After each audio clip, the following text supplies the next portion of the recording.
So I woke up this morning, thankfully, and I seen this tweet. Now, what is this tweet, you ask? Will it even be relevant in the next 24 hours, 2 days, 5 days, a week from now? Hopefully. Will it be deleted? Potentially. There was an article that was linked that is no longer available because they've pulled the article, but basically, as it reads, according to a now deleted Crunchyroll article about Manga Plus, the platform will be planning to release a first read free campaign as its 3rd anniversary project. What does this mean? This is a very good thing. This is a massive step for the manga industry to reach its global audience. Personally, it's been doing a phenomenal job over the past couple of years, and seeing it grow and reach many different countries and many different languages has been nothing but great. It's bloomed. It's become very popular, very relevant. Anime is only increasing, manga is only increasing. We're in a very good time for it. Now, all of this is outside of Japan, obviously, and the way they've decided to do this is obviously by releasing manga on a digital platform. It'd be very interesting to see the physical weekly magazines that compile 5 to 10 different series into one big chunk of a book that you'd have to buy every single week,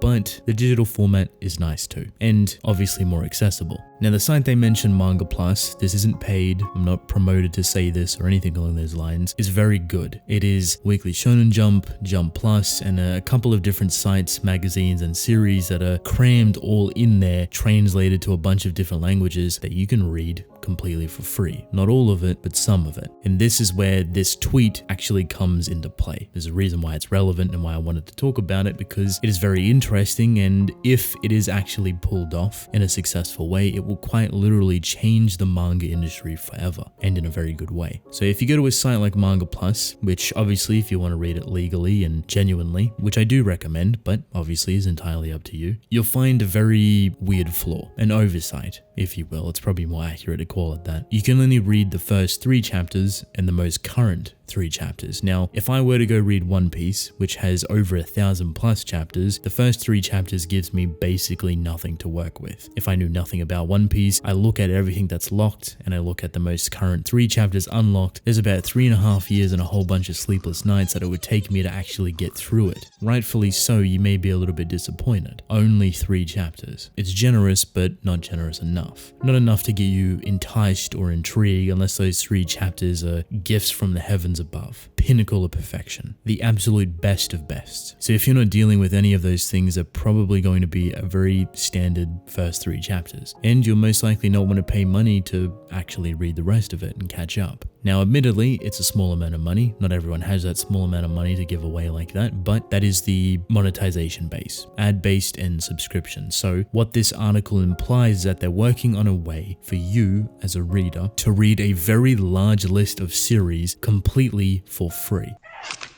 The hitch is that it's only once, so you can read from start to finish once fully for free. I don't know how they integrate this, if it would be account specific or time specific or something in between, a mix of both, a mix of neither, I'm not really sure, but this is a very fascinating opportunity for the manga industry to become even more accessible to people, to put even more people on the platform, on the series, etc., etc. When you mix this conversation with a bunch of other conversations that they've been talking about recently in terms of Japanese corporations and business owners within Shueisha that control Manga Plus, that control Jump Plus, etc., etc., these digital platforms, the next step for the manga industry, they want to take the opinion and the reception and the popularity of people outside of Japan into consideration when it comes to creating anime, when it comes to producing popular manga. They want to give more access and more involvement to people.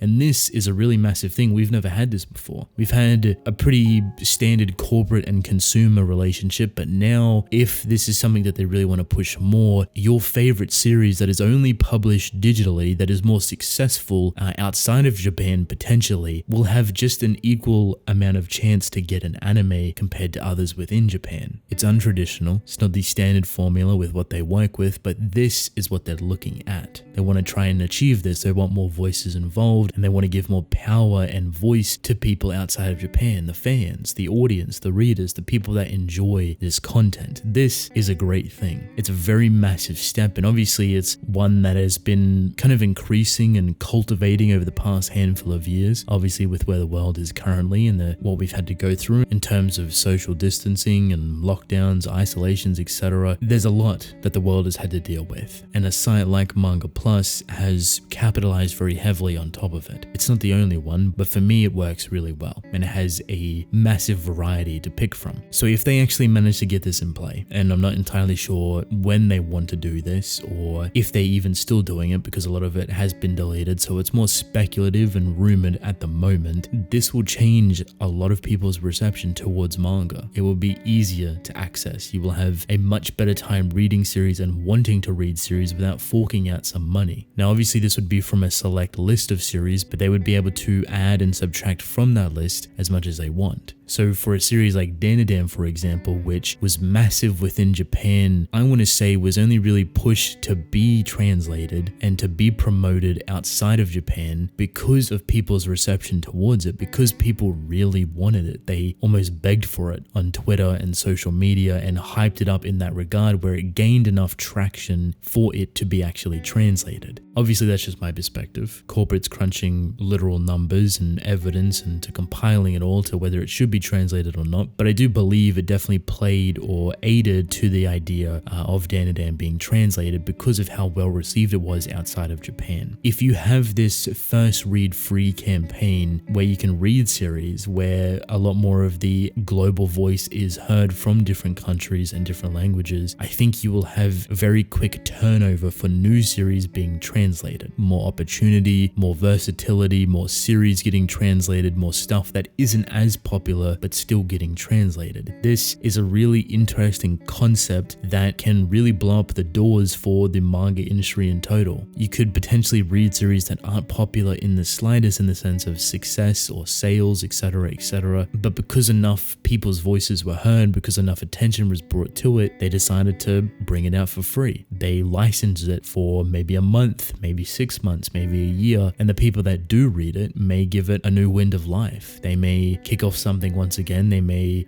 decide to translate it every single week or month or whenever a chapter releases, and that is directly giving the power to people outside of Japan.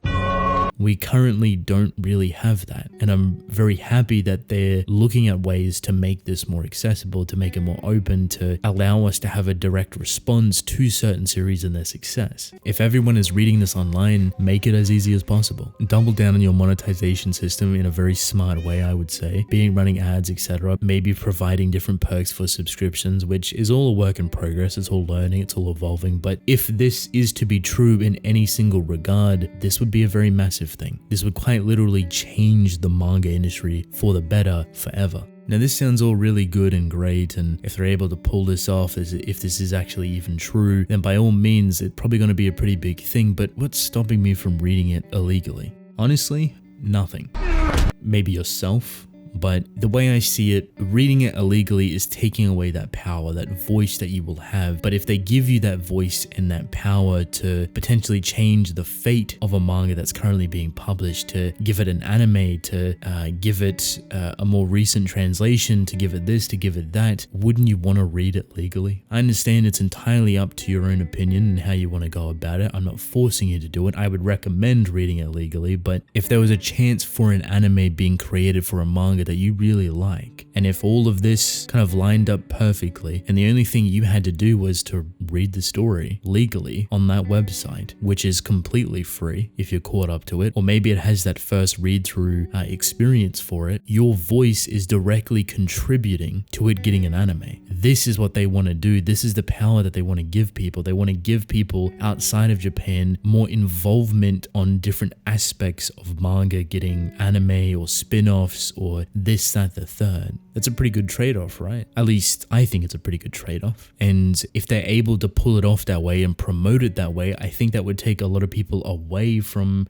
reading stuff illegally. You won't stomp it out or curb it completely, which it is what it is, but it's a good step. Statistically, they've seen a massive increase to more readers on Manga Plus for series that potentially wouldn't be as relevant without it. Series like Spy X Family, series like Kaiju Number 8, even series like Dandadan, for example, these are only published on a digital platform. This is new for the manga industry. You want to know where the manga industry started off as? Literally paper books. And they've been doing this for the past 30, 40, 50 odd years. Somewhere within the 80s, I believe. It's probably less. Could be the 90s, I'm not entirely sure. But at least when it comes to popularity and the big hitters, Weekly Shonen Jump is where it really started, or kicked off, I should say, as a successful corporated business. And that has been a weekly magazine every single week that you could buy in store, compiled with different series. Now, at the time, over the years, this makes sense, this works, but technology has evolved, obviously. And it seems because of the culture and the influence that manga has, they were very scared to produce that in a digital format. I think it's very similar to how the manga authors themselves viewed traditional and digital painting or artwork. A lot of manga nowadays is created completely digitally, the very opposite that manga was built on or created from.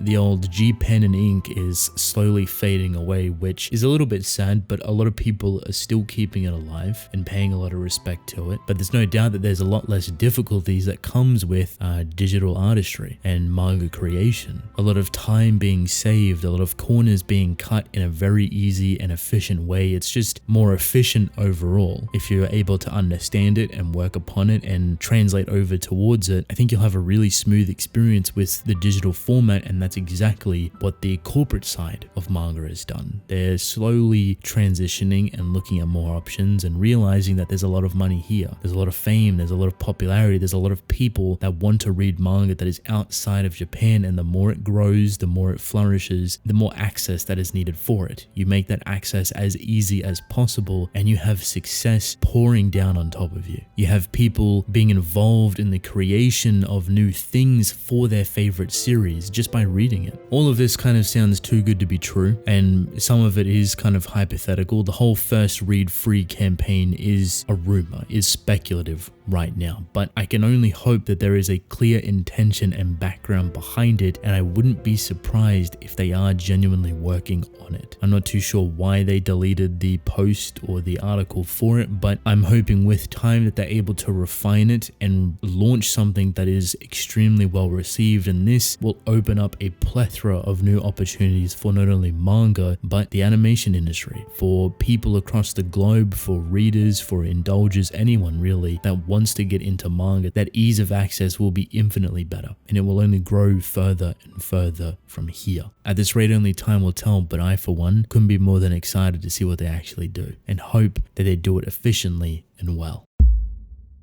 End time. So with that, welcome to the end of the video. I apologize for this being so short and simple, but it's kind of just how I wanted to keep it today. I thought this would make for an interesting conversation, so I'm excited to hear your thoughts within the comment section below. Would you, as a digital reader, be more inclined to read it legally if there was this first read-through campaign, that you would have full, complete access from start to finish to a series you haven't read before, but your involvement, you reading it, your voice would play a very big contributor to whether or not that manga actually gets an anime or a spin-off or a movie potentially? Is that enough to get you to read there, to get you to subscribe even? I'd love to hear your thoughts in the comments below. But with that, I want to thank you all for watching. Hope you enjoyed. Leave a like and subscribe. I would greatly appreciate it. Drink plenty of water, and I will see you within the next one. Goodbye.